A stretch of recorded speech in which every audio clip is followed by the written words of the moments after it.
Good morning, my name is Maria Paviour. I'm an occupational psychologist and also I'm continuing my postgrad studies in neuroscience at King's College London, and my interest is in wellbeing, has been for the last 25 years in organisations. I won some awards back in 1996, 1997 for being a multimedia demonstrator programme, which means really using technology for wellbeing. So I've been in the world of technology, wellbeing measurements and all that sort of stuff for many, many years, and that's my kind of main focus. And I've also been in the NHS. I was actually an NHS whistleblower. So I'm actually very interested in the concept of patient safety. And I'm interested in how the concept of patient safety and wellbeing really interlock, because they are fundamentally linked. More on that story later. But what I would like to talk about today is looking at how we can care for our caregivers. So my talk is going to be a bit about how you can roll out a wellbeing plan. But what I want to look at is not so much the tactical sides of the things that you can do, but more the strategy that you need to have to do that. Because a lot of what we're looking at the moment is people using different tactics, and I'm going to talk a lot about why some of those things aren't working. So it's all about what the issues are, the direction of travel, and what we need to do about it. And I'm also going to give you a little bit of insight into what's happening nationally, and some examples of things that people are doing. But first of all, I want to talk about the fact that we measured wellbeing levels before and during COVID. And what's interesting about this, I think, is this isn't a survey, this is a little bit different. We used 3 wellbeing indicators, and this was across 4,800 people. And what we were looking at was how psychologically safe people were feeling, how reactive versus cognitive their responses were, and their brain capability. And how we went about doing that, we were looking at real-time evidence-based data. So what we wanted to look at is not what people were reflecting upon and what they thought that they had felt. We wanted to know how they were feeling in the moment. And there are some erroneous assumptions you can make when you're measuring well-being.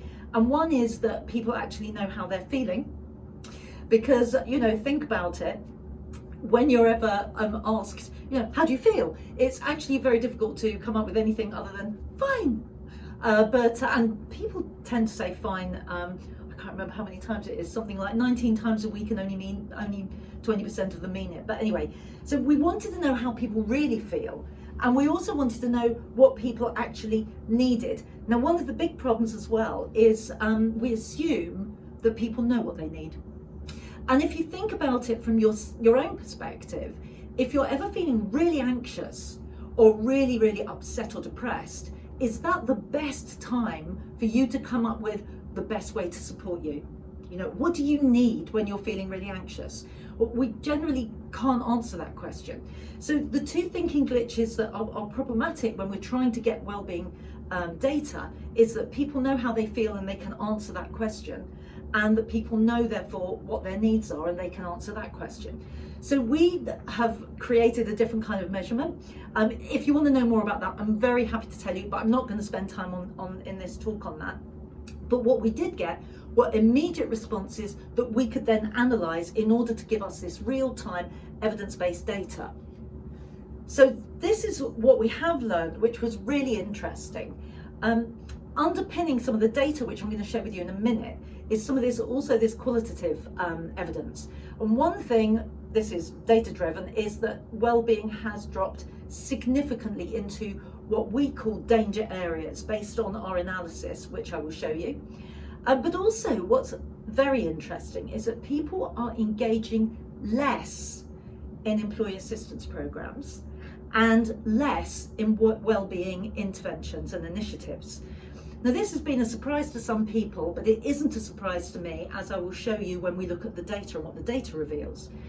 The other thing that we're noticing is that organisations are seeing very little or no ROI, return on investment, from what they're putting into their wellbeing strategies. And there's a bit of a struggle to join up the dots between one thing and another. So what I hope I'm going to be able to share with you is that actually you can do that, and that you can create an ROI, but you need to know the best place to start.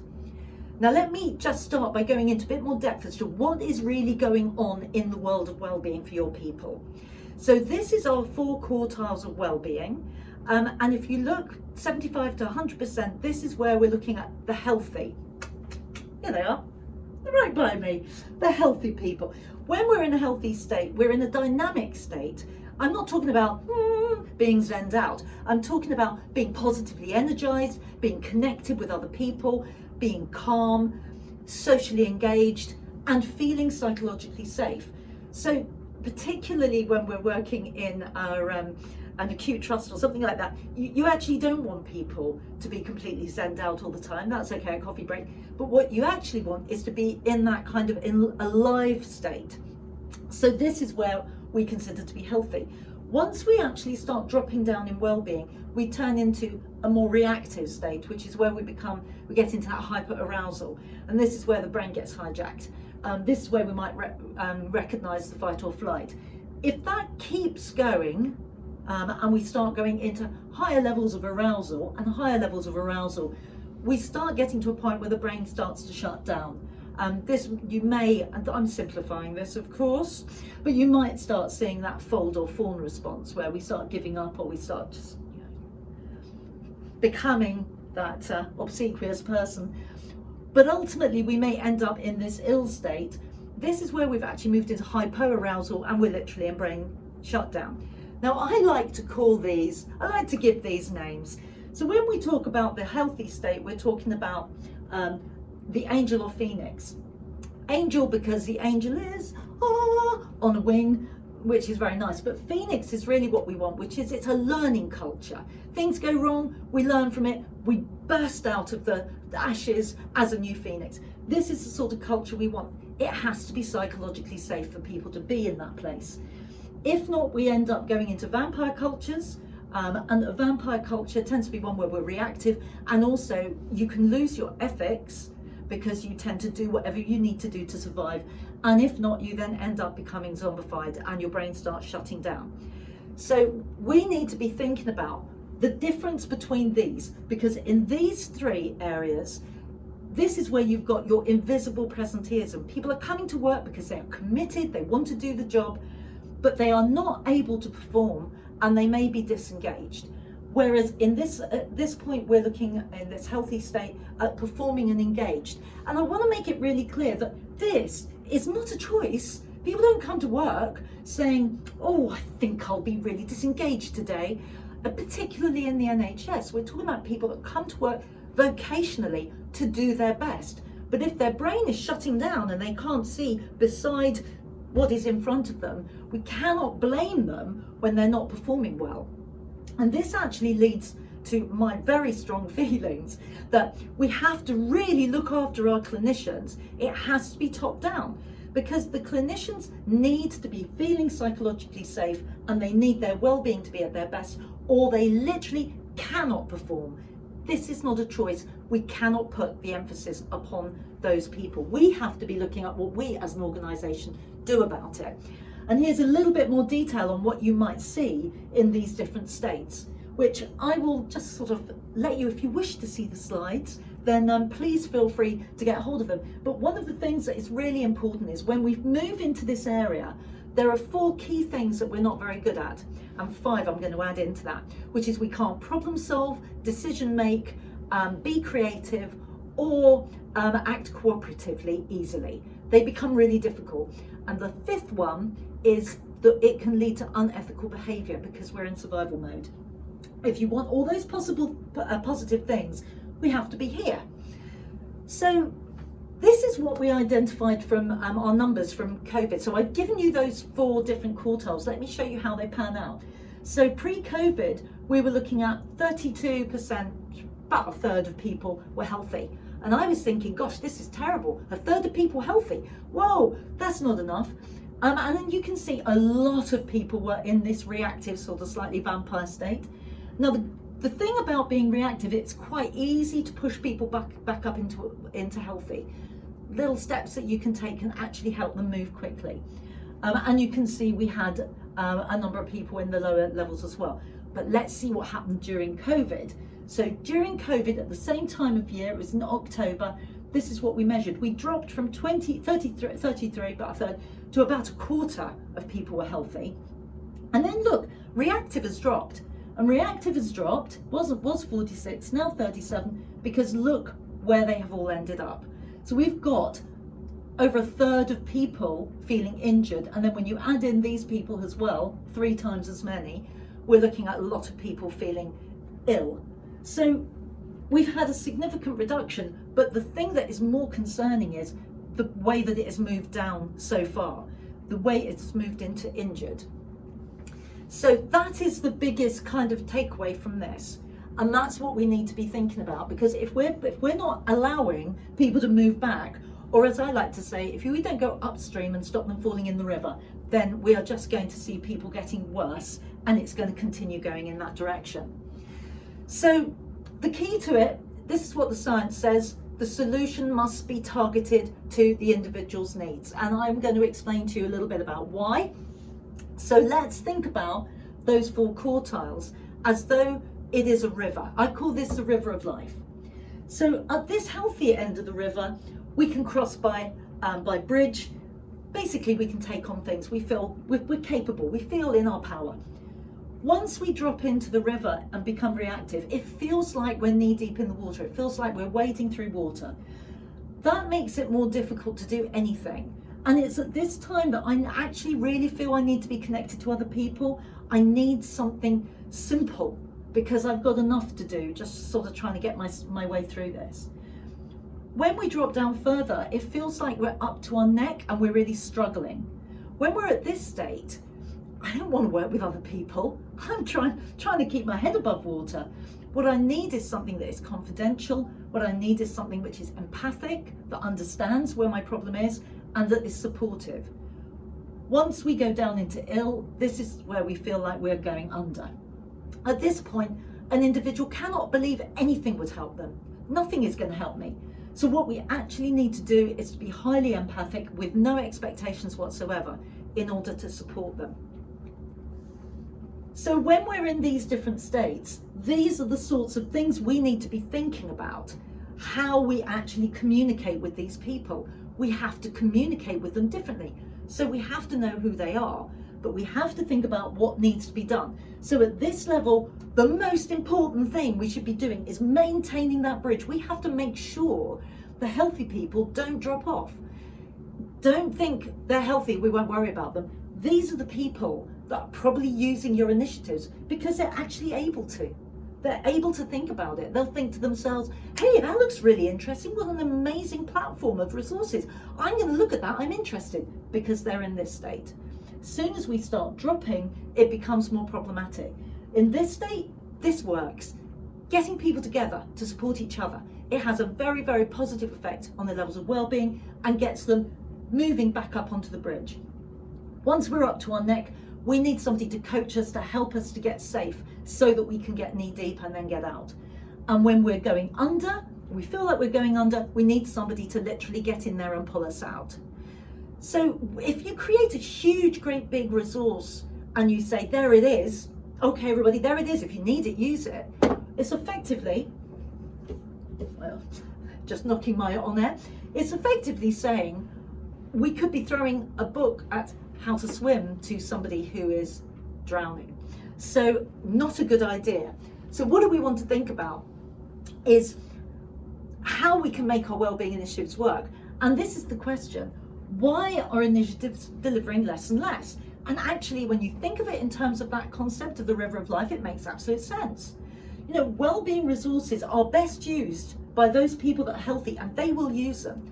Ask yourself, how many people are using our resources? And does that reflect the number of people that are healthy in the organisation? Things like wellbeing workshops are brilliant for these people that are at a reactive level. If they're at a reactive level, they will really work well with other people. They love the connection. The fact that I can say, I'm feeling that way. I can't sleep either. You can't sleep. Oh, what are you doing about it? Let's try some new things. So connection is brilliant at that point. But when we go further down, it's one-to-one support that is more effective. Now in the bottom here, I've put EAPs. The reason I put EAPs here is because that's where we think they should be. But what I can say to you is where you're not going to get any. That's throwing the book, right? Because an EAP is going to work for these people. It isn't going to work for these people. I'm going under. I'm not going to be going under thinking as I'm trying to, get myself up to the surface of the water. I wonder where that phone number is so I can call that EAP service and see if they can support me with some helpful counselling. You're not going to do it.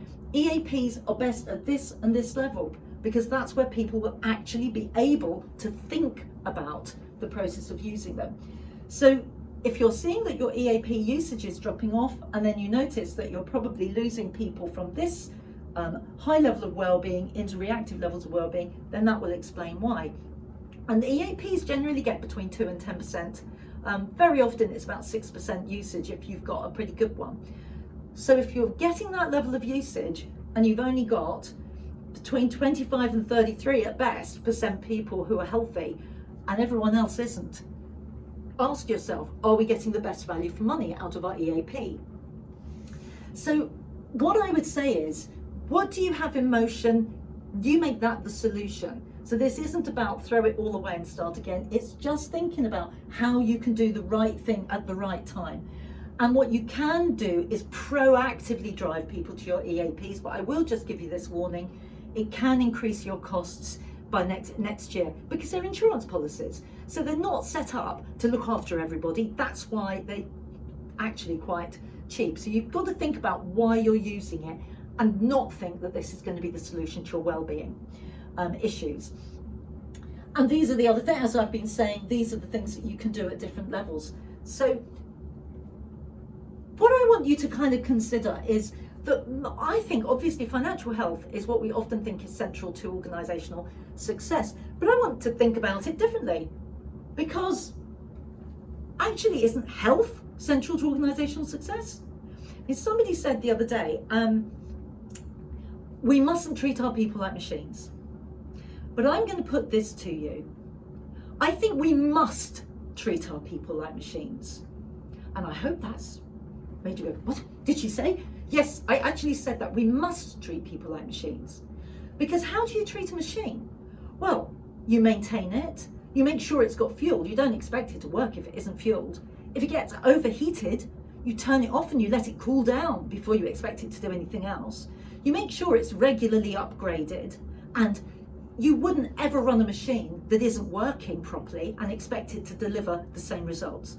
So if we started treating people like a machine, we'd actually treat them with more kindness and more empathy and more support than we do at the moment. Because they're not machines, we expect if they walk in with a brave face on that they are okay. We've got to remember that presenteeism, 3/4 of that chart that I showed you, and actually 3/4 of our workforce are actually not performing at their very best because they don't have the health. So we have to be thinking. And if you've got a calculator, grab it now, because if you want to know whether this actually makes sense, have a look at what your current deficit is. And I wouldn't want to presume that you have a deficit, but let's just say you may. And if you do have a deficit, have a look at how that matches against the cost of wellbeing. Deloitte came up with this figure, 1840 per worker per annum in the health service. Times that by the number of people, that's how much it's costing you a year. So you are probably looking into the millions. And think about what your deficit is. So if wellbeing is costing you millions, until you put health at the centre, you're never going to get financial health. It starts with health. So this is all about thinking differently. So the Wellbeing Economy solution, if you don't know about the Wellbeing Economy Alliance, look it up, means satisfying needs within means. So I understand that you've got important budgets that you've got to work with, but the only strategy that will improve your deficit and improve patient safety is one that starts with wellbeing. So think, what is the highest priority you have on your agenda right now? And can you deliver on that agenda if your people are ill? So it has to be wellbeing at the centre of your strategy, because patient safety is a factor of wellbeing and performance. And performance is a factor of leadership. And leadership is about strategy and starting from the top and working down. So we have been looking at bucking the trend elsewhere. Elsewhere, we've been looking at making some massive changes. We've had a pilot with Rhonda, look at that, 70% engagement in Wellbeing. Ha! Better than 2%, isn't it? 49% at East Ayrshire, and even in a tiny little section we use, we got a decent engagement level. But what was really interesting is the improvement in Wellbeing. In Leicester, we had a 14% Wellbeing improvement in 1 week. And that was of the very tiny little sample. We've been working with a huge sample with Rhonda as well.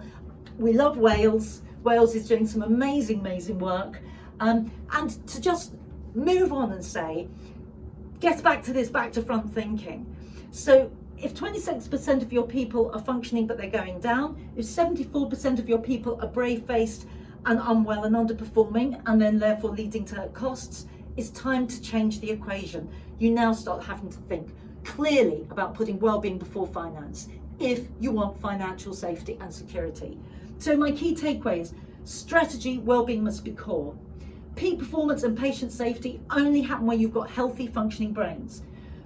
Costs are probably equal to your wellbeing costs if you've got a deficit.